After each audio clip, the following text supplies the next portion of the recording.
पति पत्नी की भावनात्मक कहानी। यह कहानी है एक गरीब लड़का की व उसकी पत्नी की। लड़का जो एक सेठ के यहाँ नौकरी करता था, बहुत कम पैसे कमाता था, लेकिन बहुत ही खुश था। उसकी पत्नी बहुत सुंदर थी, जिससे वह बेइंतहा प्यार करता था। उसकी पत्नी के बाल भी बहुत लंबे और बहुत सुंदर थे। वास्तव में वह अपनी पत्नी के बालों को बहुत पसंद करता था। एक दिन पत्नी के बालों में लगाने वाला हेयर क्लिप टूट गया। पति काम से घर आया। पत्नी ने कहा कि मेरे बालों का हेयर क्लिप टूट गया है, उसके बिना मैं अपने बालों को नहीं संभाल सकती। यह सुनकर पति बड़ा दुखी हुआ और बोला कि मैं तुम्हारी हर जरूरत को पूरा करना चाहता हूँ, लेकिन मेरे पास तुम्हारे हेयर क्लिप के लिए पैसे नहीं हैं। मेरी अपनी घड़ी 1 महीने से खराब है, मैं इसको ही सही नहीं करा पा रहा हूँ। पत्नी ने कहा, ठीक है, मुझे कोई खास जरूरत नहीं है।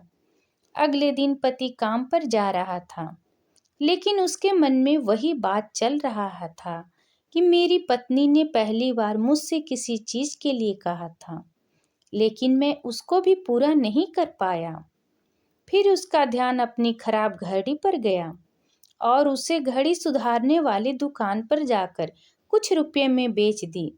घड़ी खराब थी, इसलिए कुछ ज़्यादा रुपये की नहीं गई, लेकिन जितने रुपये का क्लिप आता उतने रुपये मिल गए थे।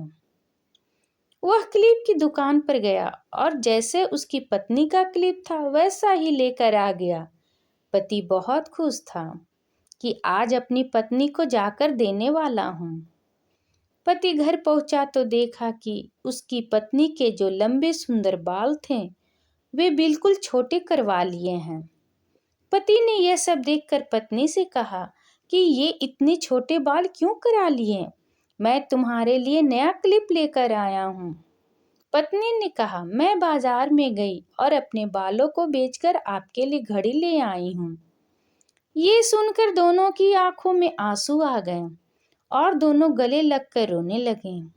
यह छोटी सी कहानी हमें यह सिखाती है कि कोई भी कार्य हो, अगर हम पूरे मन से करते हैं तो वह जरूर पूरा होता है।